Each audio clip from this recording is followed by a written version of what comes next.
walking somewhere pretty special right now. Fun fact is this destination has actually been on my bucket list for probably like 6 years. I never really like planned to come out here specifically for it, but life brought me to Germany, and ever since I knew that I was coming to Germany, I was basically like, okay, like I have to at least spend like 2 days in this little town. It's a little countryside town in Freudenberg called Alter Flecken. And you basically have all these crazy houses that align and look almost identical. And they're these like little Dutch style, Deutschland style German homes. And they're just stacked, like stacked layers on layers. And I'm gonna lapse day to night right now, Holy Grail. And I plan on coming back for sunrise and lapsing night to day, Holy Grail as well. So wish me luck, guys. I'll show you what this looks like. And there we have it. We have 2 time lapses set up. This one's rolling in 8K. It's taking 1 frame every 5 seconds. That town is called Alter Flecken. It is a small residential neighborhood within the grander Freudenberg area. Freudenberg area. And it's kind of hard to tell in this super wide angle view, but from a compressed standpoint, we're focusing on all of the rooftops and all of the very similar style, let's say Deutsch or Bavarian style German houses. And then here you see the compressed view where really we're focusing on the texture. We're really just focusing on the texture for that shot. So ideally we're lapsing Holy Grail.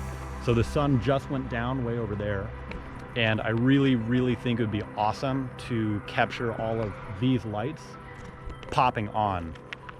And the reason I'm doing that is to emphasize motion and to show that people live here. You know, this is a residential neighborhood, and it's just one of the most beautiful things I've seen here in Germany.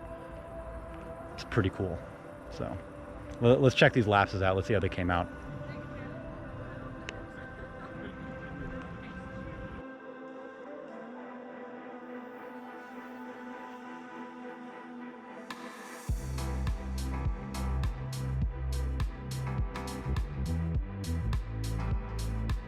And we're back here for sunrise.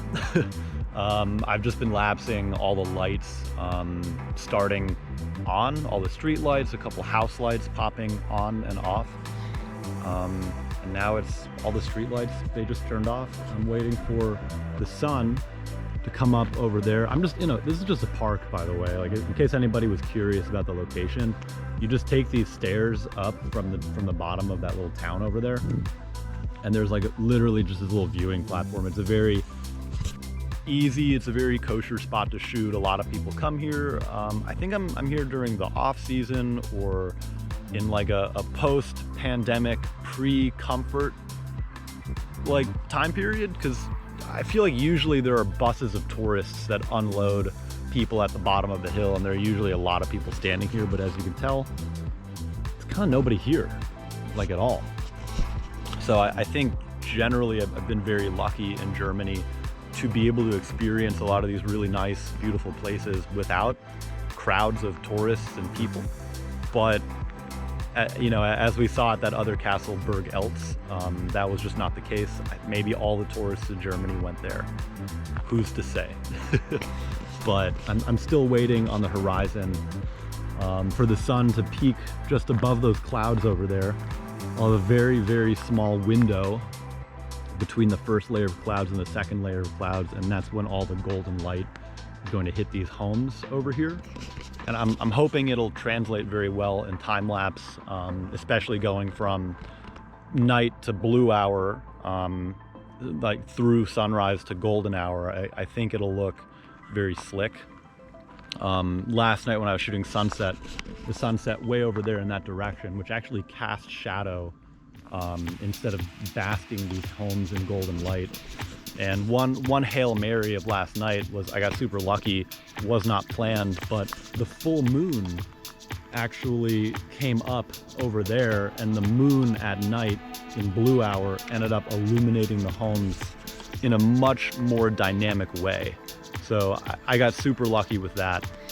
This is my A7 III It has about 370 frames on it right now. The interval is every 6 seconds.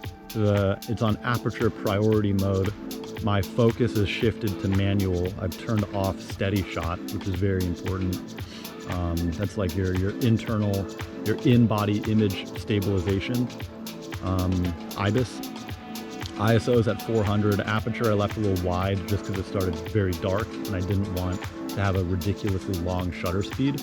So, you know, ideally maybe I'll get like 600-700 frames on this. That'll render me 20-30 seconds of video at 23.976 FPS. And then over here on my A7R III, shooting in 8K, I have a slightly tighter composition than the one up there. But you know, it's all 8K, so you can punch in, crop in, dial around, etc. This one's going every interval, every 7 seconds. You know, the clouds up there are actually way off in the distance, so they're not moving that fast. They're moving, but they're not really moving that fast. And I keep my ISO around 400 on both of these because I wanted my shutter speed to not be ridiculously long, to maximize the number of frames that I'm collecting while it's dark. Because something that, you know, if I left ISO at 100 and ran the shutter and ran the interval, it would be like 10-20 seconds per photo and I'd actually get less frames. So I usually bump the ISO up a little bit. These cameras are really good in low light. These cameras are really good at bumping the ISO up. They're really good at handling noise, and then you further clean it up in post-production. So ISO 400 versus ISO 100. Most people would never tell the difference, and then even for me, like I'll scrub out and denoise some of it too. And what else? This aperture's at 5. It's because it's a zoom lens. I couldn't open it more at night, but 5 is totally fine. It'll be very sharp. About an hour after the sunrise, and I still don't have the golden light on the towns down there. You know, sometimes it just happens. Sometimes the weather doesn't cooperate. It's fine. You know, you get what you get. You win some, you lose some. I'm still very happy with the gradient transition I had from pre-dawn through the lights turning off.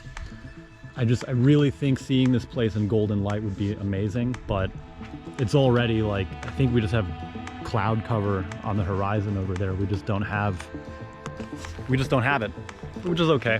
You know, maybe I'll grab a quick breakfast and then come back and take some photos before I leave town. But yeah, thanks for watching, everybody. I hope this video was helpful, and I hope you learned something about Holy Grail day-to-night or night-to-day time-lapse. It's pretty simple as long as you have the right equipment. And the right post-processing tools. Those are the most important pieces. I'll catch you next time.